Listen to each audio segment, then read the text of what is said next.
Dans ce contexte que les députés français examinent cet après-midi un projet de loi visant à ratifier un accord de coopération entre l'Union européenne et l'Afghanistan.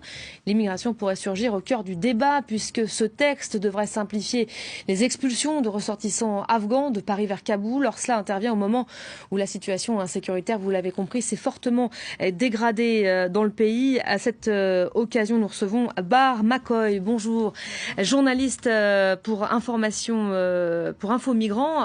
Première question, Bahar, comment cela se passe aujourd'hui? La France expulse-t-elle facilement vers l'Afghanistan? Alors non, jusqu'à présent, la France, elle évitait d'expulser des ressortissants afghans vers l'Afghanistan. Nous, on a demandé des chiffres au ministère de l'Intérieur en France. Il y a eu 11 expulsions en 2017, 11 en 2018 et 11 en 2019. Donc on peut les compter sur les doigts d'une main. Et par nos propres sources, Info Migrants a une équipe de journalistes afghans. On a su par le ministère de la Migration en Afghanistan que 2 de ces expulsions, elles ont eu lieu en septembre. Par le hasard du calendrier, aujourd'hui même, alors que les députés vont parler des renvois forcés de migrants afghans vers Kaboul. En ce moment même, il y a un migrant afghan qui est dans un avion direction Kaboul.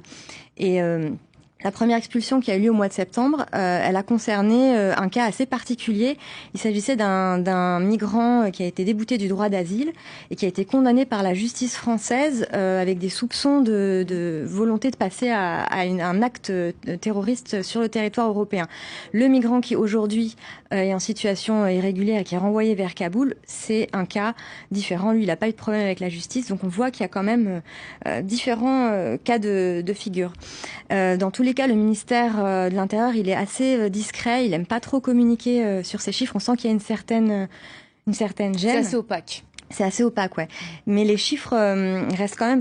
Dans tous les cas, il y a assez peu d'expulsions vers l'Afghanistan parce que la plupart des Afghans qui demandent l'asile en France l'obtiennent dans les 3 quarts. Donc il reste ce dernier quart qui représente à peu près 2500 personnes pour 2018 qui est concerné par potentiellement ces renvois forcés.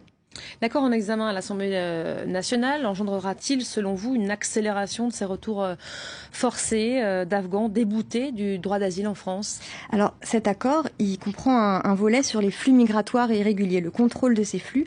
Et dans ce volet, il y aurait peut-être un texte qui va faciliter des accords de réadmission. L'idée, en fait, c'est de faciliter d'un point de vue administratif, simplifier les démarches pour que ces migrants puissent être renvoyés plus simplement vers l'Afghanistan. Il y a déjà un accord de coopération entre l'Union européenne et l'Afghanistan à ce sujet, mais semble-t-il, il s'agirait là de simplifier les démarches.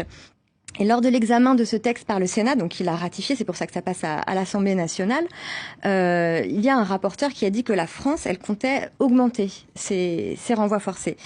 Et donc il y a vraiment une tendance qui se dessine. On sent que la France commence à afficher l'intention d'en faire un petit peu plus. Même si en parallèle, l'État français, il accentue quand même tous ses efforts sur les retours les aides volontaires, les retours volontaires, en attribuant une aide financière à ces migrants pour les inciter à rentrer par eux-mêmes. L'État français, il y a quelques semaines, a mis en place une mesure pour augmenter cette aide au retour volontaire à 2500 € pour les Afghans, spécifiquement jusqu'à la fin de 2019. Donc, on essaie clairement de convaincre effectivement de rentrer en Afghanistan. Ça veut dire quoi? Ça veut dire que l'État français estime que le pays est un pays sûr maintenant? Alors, c'est tout le problème. Vous venez d'en parler. Il y a eu encore une attaque ce matin. Il y en a quasiment. Il y en a quasiment tous les jours. Hier, c'est plus ou moins important. Hier, c'est un meeting électoral du président Ashraf Ghani qui a été visé. Exactement, avec 48 morts. Donc la situation en Afghanistan, elle était déjà d'un point de vue sécuritaire problématique et ça s'empire. Donc c'est pour ça qu'il y a des ONG comme la CIMAD ou Amnesty International qui tirent la sonnette d'alarme, qui disent que c'est inadmissible et qu'il y a une violation là du droit international. Elle demande un moratoire sur l'expulsion de ces migrants afghans, d'autant que c'est ce qu'on a constaté nous chez Info Migrants à travers nos reportages aussi.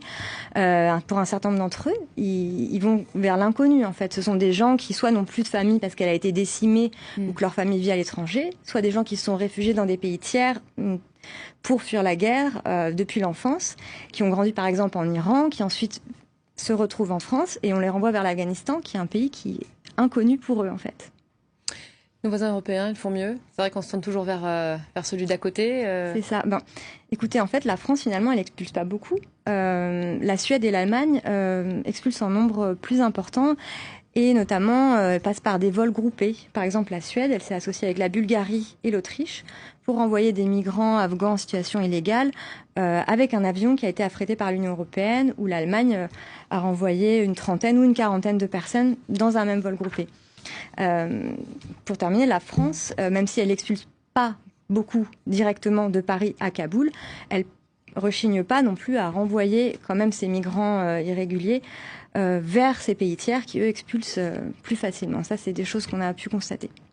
Bahar Makoui, merci d'avoir été avec nous pour cette chronique du jour. Je renvoie au site d'Infomigrants, www.infomigrants.net pour toute information.